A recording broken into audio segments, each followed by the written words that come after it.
جب آپ بار بار کسی بات کو کرتے ہیں نا تو وہ پھر بھی سنی جاتی ہے، بار بار آپ دہرائیں، ہر فورم پہ اٹھائیں. یہ معاملہ کوئی چھوٹا معاملہ تو نہیں ہے نا، یہ کوئی جو ظلم ہے یہ کوئی 2-3 دن کا 2-3 سالوں کا تو نہیں ہے نا، 74 سالہ ظلم ہے. آخر اس کو بند ہونا چاہیے، کب بند ہوگا؟ اچھا میں چاہوں گی کہ تھوڑا سا ہم ماضی پہ بھی بات کریں. علی سرور نقوی صاحب، اقوام متحدہ کے سلامتی کونسل کے اتنے سالوں میں کئی اجلاس ہوئے، لیکن ایک اجلاس اور ایک قرارداد کی بات میں کرنا چاہوں گی جو 21 اپریل 1948 کو ایک قرارداد جو ہے وہ پاس کی گئی، قرارداد نمبر 47، جس میں یہ کہا گیا کہ فوری فائر بندی ہو، دونوں ملکوں کی جانب سے فوجیں یہاں سے نکل جائیں، اور یہ جو اقوام متحدہ کی نگرانی میں ہو سارا استضافہ بر رائے کا اہتمام ہو، اور کشمیریوں سے پوچھا جائے کہ وہ بھارت کے ساتھ رہنا چاہتے ہیں یا پھر پاکستان کے ساتھ رہنا چاہتے ہیں. اس کے بعد پھر کچھ بھی نہیں ہوا، دونوں ممالک کا اس قرارداد پر اتفاق ہی نہیں ہوا. اس کے بعد بھی سلامتی کونسل کے اجلاس کئی بار ہوئے، اب بھی ہوتے ہیں، لیکن وہی ہوتا کچھ بھی نہیں ہے. ہوتے ہیں، ختم ہو جاتے ہیں، نتیجہ کچھ نہیں نکلتا. سر ابھی جو امیر عباس بات کر رہے ہیں کہ چلے پاکستان یہ مقدمہ اٹھا رہا ہے نا، بار بار آواز اٹھا رہا ہے، پھر ہر فورم پہ اٹھائے، اس کے لابنگ کرے، اقوام متحدہ میں بات کرے، OIC میں بات کرے، بار بار کرے، ڈاکومنٹیشن کرے، سفارت خانے بات کریں، تو سر ہم لوگ کیوں نہیں کر رہے؟ آخر آپ کو وجہ کیا نظر آتی ہے؟ دیکھیے بات یہ ہے کہ اول تو آپ نے جو قرارداد کا ذکر کیا ہے وہ درست آپ کہہ رہی ہیں کہ وہ قرارداد منظور ہوئی تھی 19 اگست سن 47 کے ڈیٹ پہ، چند روز ہوئے تھے ہماری آزادی کے، اور وہ قرارداد اس وقت منظور ہو گئی تھی کہ کشمیر کے لوگوں کی خواہشات کا احترام کیا جائے اور اسی حساب سے ایکشن لیا جائے. تو وہ اس کے میں نے آپ کو پہلے بھارت کی ہٹ دھرمی کی بات کی، اس کو بھارت نے نہیں مانا، اور اس میں ایک پروویژن یہ بھی تھی کہ جو دونوں ملکوں کی جو فورسز ہیں وہ وہاں سے ہٹا دی جائیں، تو withdrawal آف فورسز، تو وہ بھی بھارت نے نہیں مانا. اس کے وجہ سے پھر اقوام متحدہ نے اسپیشل انوائس اپوائنٹ کیے، آسٹریلیا کا گنار یارنگ، امریکہ کا اوون ڈکسن، یہ بہت سے 3 یا 4 اسپیشل انوائس 50 کی دہائی میں اپوائنٹ ہوئے، جنہوں نے دونوں ملکوں سے مذاکرات کیے، لیکن ہر میں بھارت کی ہٹ درمی تھی اور وہ اس میں کسی طرف سے کوئی تبدیلی نہیں آ سکی. ایکشن یہ نہیں ہو سکا اقوام متحدہ کا کہ وہ پلیبیسائٹ پہ کا جو اس کا حکم تھا اس کی تعمیل ہو. تو یہ ایک ہسٹری ہے. اور اس کے بعد ہم نے جو پروجیکشن کشمیر کی آپ کہہ رہی ہیں وہ پروجیکشن ہوتی رہی ہے. ظاہر ہے وہ اور بھی زیادہ ہو سکتی ہے، بہتر ہو سکتی ہے، فلم بن سکتی ہے، ڈاکیومنٹریز بن سکتی ہیں، لیکن بے شمار پیمپلیٹس چھپ چکے ہیں، بے شمار کتابیں لکھی جا چکی ہیں، وہ سارا ڈسٹریبیوٹ ہوتا ہے، لیکن جو بین الاقوامی سیاست ہے وہ پبلک اوپینین کے حساب سے نہیں چلتی ہے. فلسطین کا مسئلہ کیوں ابھی تک حل نہیں ہوا؟ تو میں کہہ رہا ہوں کہ یہ جو ایسے مسئلے ہیں ان میں جب تک بین الاقوامی سطح پہ سب ممالک اپنا یہ مفاد پہ دباؤ ڈال کر کشمیر کا مسئلہ حل کرایا جائے تو ہی کچھ ہوگا. اور کیسے؟ ایک سوال بہت عرصے سے میرے ذہن میں، sorry to interrupt you sir, ایک جملہ اور میں یہ کہہ رہا ہوں کہ وہ کیسے ہوگا؟ وہ ہوگا جب پاکستان کی اپنی اسٹرینتھ ڈیولپ ہو جائے گی.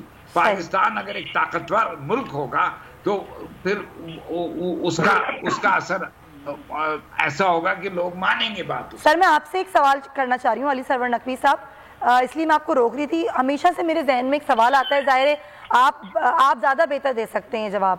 جب بھارت نے آرٹیکل 370 کا خاتمہ کیا تو یہ کہا کہ جی ہم نے تو یہ مسئلہ کشمیر حل کر دیا، اور یہ آواز پوری دنیا میں بلند کی گئی کہ جی مسئلہ حل ہو گیا ہے جی کشمیر کا آرٹیکل 370 کے خاتمے کے ساتھ ہی یہ قانون سازی کی گئی.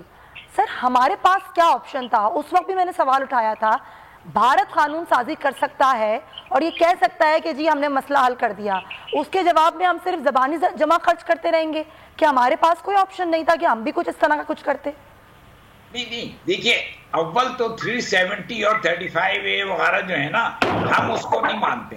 یہ تو بھارت کا اپنے آئینی اقدام ہیں جو کہ وہ کشمیر کو جیسا بھی چاہے اس کو ڈکلیئر کر دیں.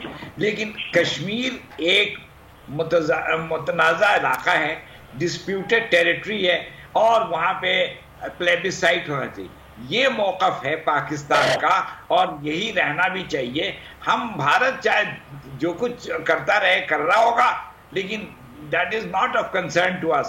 یہ 370 ہم بھارت کو کیا یہ کہیں گے 370 واپس لے لو؟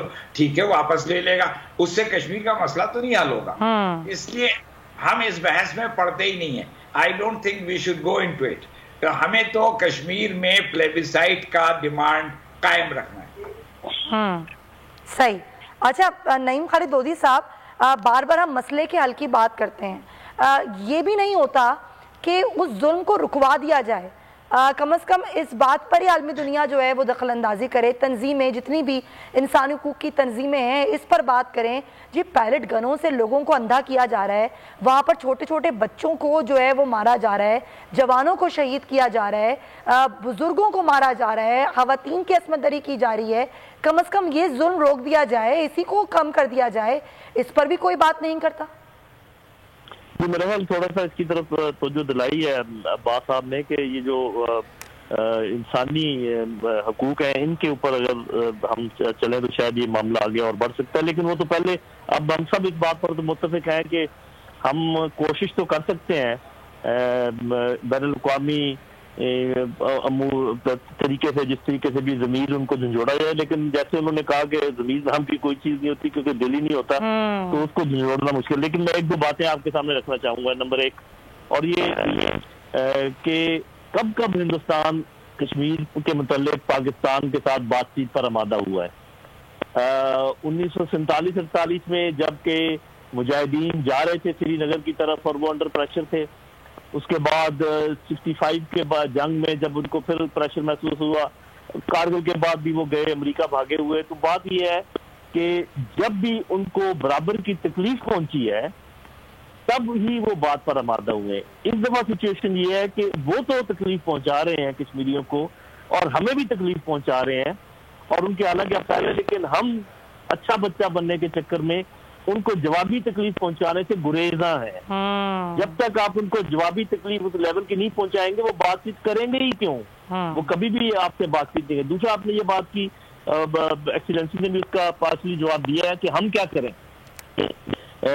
ہندوستان جو ہے وہ ایکٹیو ہے پولیٹیکل فرنٹ کے اوپر، ملٹری فرنٹ کے اوپر، ڈپلومیٹک فرنٹ کے اوپر، اور بھی یہ بلکہ LIC لو انٹینسٹی کانفلکٹ اس میں بھی وہ لگا ہوا ہے. ہم کوشش کر رہے ہیں صرف ڈپلومیسی میں. This will not work. For example جب انہوں نے یہ کیا تھا، اس کا اسٹیٹس چینج کیا تھا، تو ایک شملہ معاہدے کی سرین خلاف ورزی تھی. ہم نے آج تک بولا کہ ہم شملہ معاہدے کو ہم منسوخ کرتے ہیں کیونکہ ہم کسی کام کا نہیں رہا. آپ کہہ رہی تھی نا کہ کوئی نہ کوئی پولیٹیکل اسٹیپ تو ہمیں بھی لینا چاہیے. ایک اور میں تجویز دیتا ہے، ورچل ہے لیکن میں دے دیتا ہوں. میں کہتا ہوں کہ دیکھیے ہم کب تک انتظار کریں گے کہ پورے کشمیر میں استصواب رائے ہو. ہمیں چاہیے کہ ہم UN کو کہیں کہ جو آزاد کشمیر ہے اور گلگت بلتستان ہے، آپ آئیے، ہم آپ کے آفیسز کے اندر یہاں پر پلیبسائٹ کروا لیتے ہیں. آپ کو اندازہ بھی ہو جائے گا کہ لوگ کیا چاہتے ہیں. اب یہ اتنا پریشر ڈال دے گا اور ہم کہیں کہ جی باقی جو مقبوضہ کشمیر ہے اس پہ جب موقع ملے گا وہاں بھی ہم پلیبسائٹ کر لیں گے.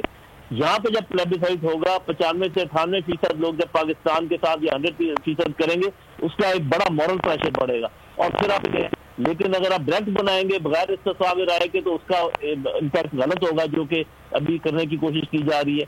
تو دوسری بات یہ کہ ہم اپنے نوجوانوں کو تربیت دے سکتے ہیں، فوجی تربیت، یہ کہہ کر کہ چونکہ ہندوستان روز کہتا ہے کہ میں آزاد کشمیر پہ حملہ کروں گا اور ان کو اپنا ساتھ ملا لوں، تو ہمیں اپنا دفاع کرنا ہے. اس لیے ہم پورے پاکستان میں طول و عرض میں فوجی مشقیں شروع کر دیں اور فوجی تربیت شروع کر دیں. تو آپ سمجھتے ہیں کہ اس کا فوجی حل ہے؟